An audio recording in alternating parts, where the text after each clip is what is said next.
The word is not the thing. The word desire is not the feeling of it. Right? The extraordinary energy that has behind that reaction. So I must be very watchful that I am not caught in the word.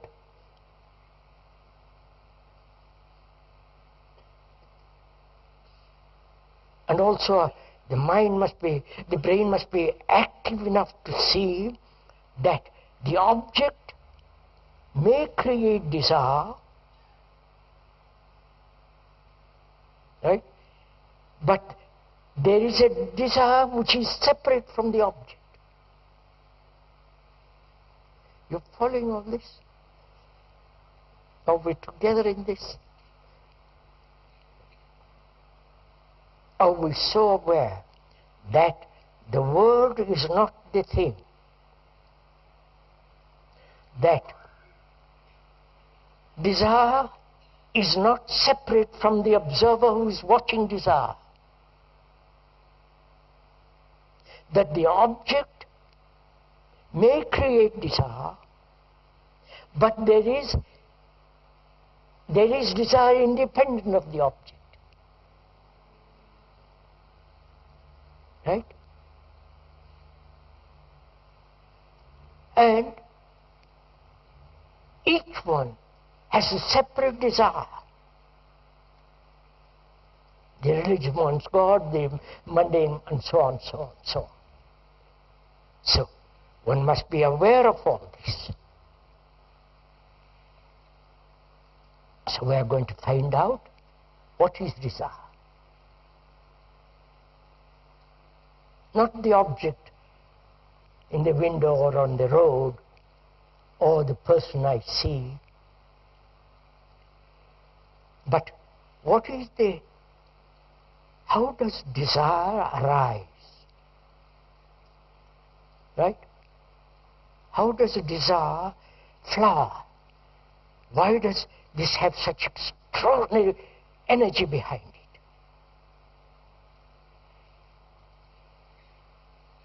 Please, we are together in this. Not I explain and you follow, but together we are moving.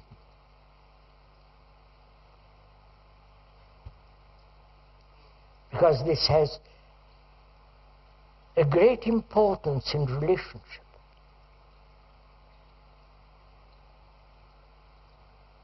If we don't understand deeply the nature of desire, we will always be in conflict with each other.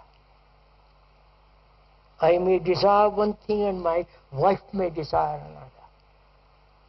My children may desire something totally different. So we're always at loggerhead with each other. And this battle, this struggle is called love relationship.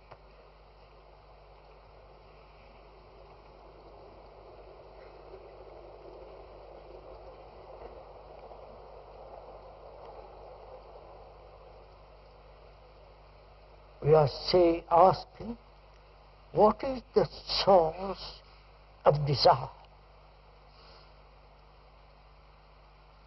How does desire begin?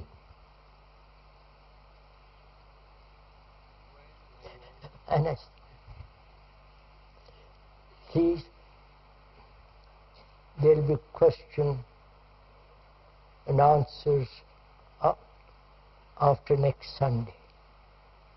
So please be good enough, if you don't mind, then we can write down the question and I'll respond, but not now, if you don't mind.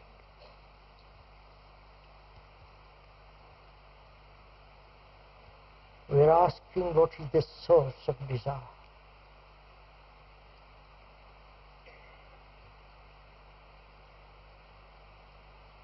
And we must be very truthful in this, very honest. Because it's very, very deceptive, very subtle unless we understand the root of it.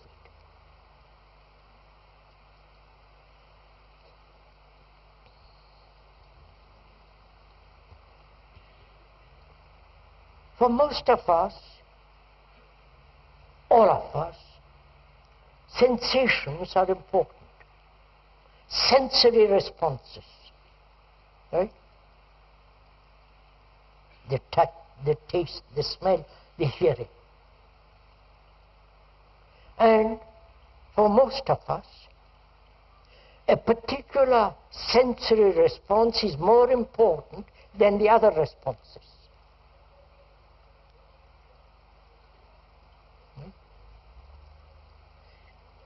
If we are artistic, we see something special. If we are trained as an engineer or this or that, that's something. Sensory responses are different, and so on. So, we never observe with all the sensory responses totally.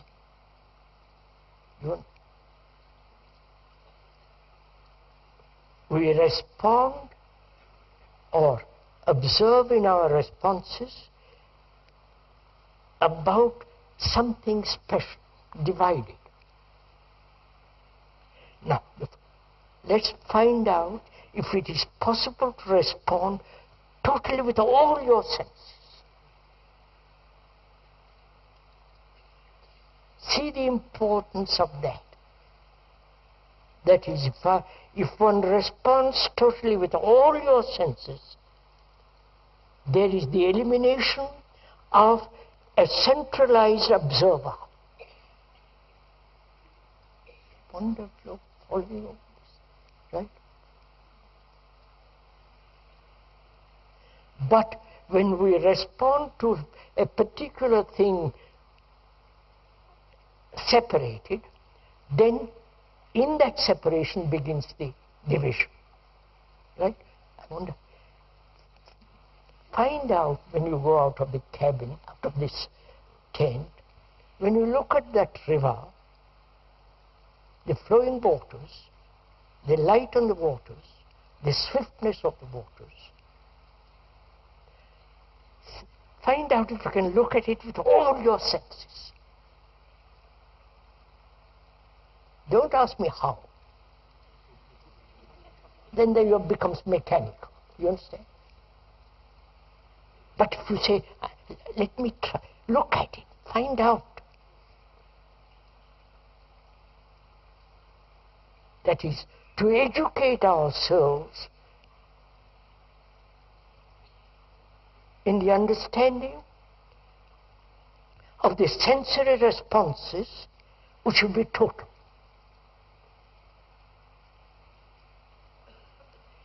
I must come back to something else. Sorry, there's only part of it. We're asking what is the source of the desire,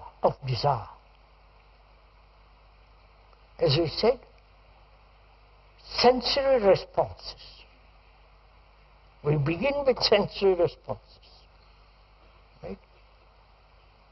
You see something, the seeing brings about the response. Right? You see a green shirt or a green dress, the seeing awakens the response. Then the contact takes place. Right? Then from that contact,